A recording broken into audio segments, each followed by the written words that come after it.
Makanya kita diperintah untuk berebut ampunan Allah. Caranya bagaimana? Sholat 5 waktu. Setiap kali kita sholat, itu berarti kita bertobat, berebut ampunan Allah. Setelah selesai sholat, dosa-dosa kita diampuni oleh Allah.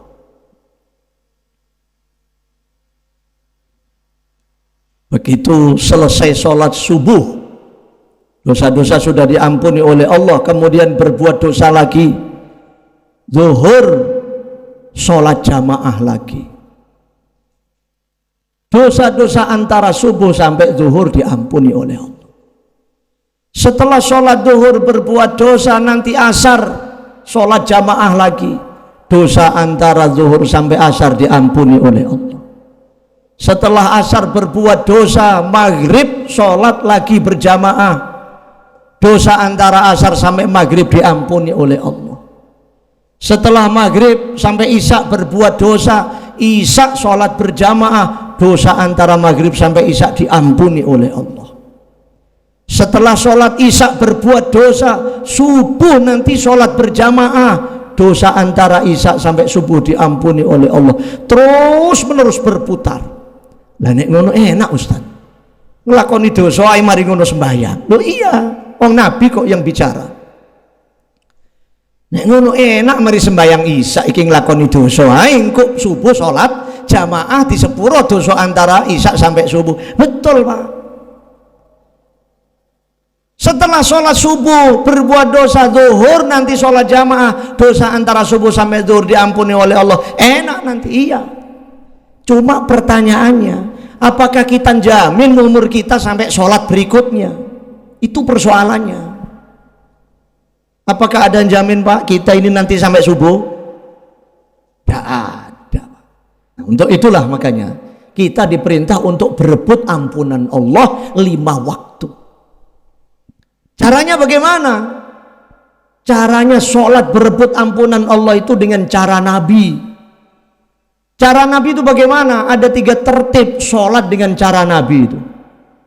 Tertib yang pertama adalah tertib waktu, ditunaikan di awal waktu. Umpamanya sholat duhur masuk waktunya jam 12 gitu ya, jam 12 ya, setengah 12, pokoknya awal waktu. Saatnya adzan itu udah selesai sholat adzan jamaah. Sholat asar begitu juga, taruhlah jam 3, sholat awal waktu. Bukan tidak boleh sholat zuhur jam 2, setengah 3 boleh, asalkan masih belum masuk waktu asar boleh.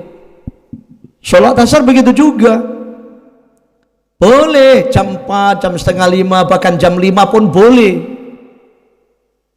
asalkan belum maghrib. Tapi ada orang kadang-kadang sholat asar itu 2 rakaat asar, begitu 2 rakaat sudah adzan maghrib. Ada tidak orang? Hah?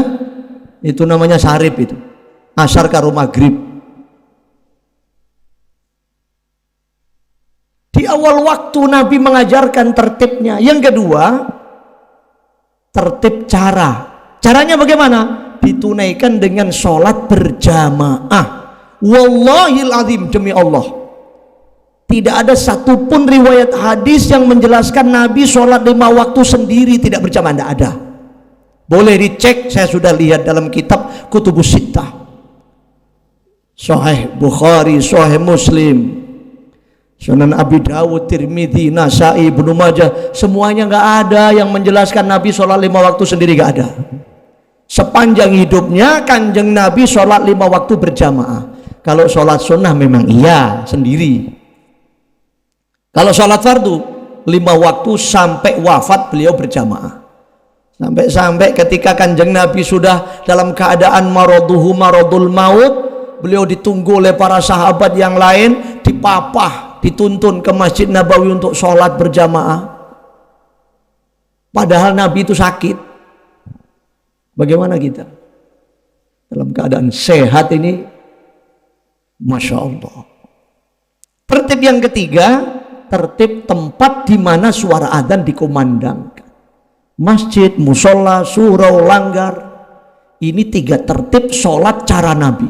Tertib waktu, tertib cara, tertib tempat. Sholat yang semacam itulah nanti yang mendatangkan maghfirah, ampunan dari Allah.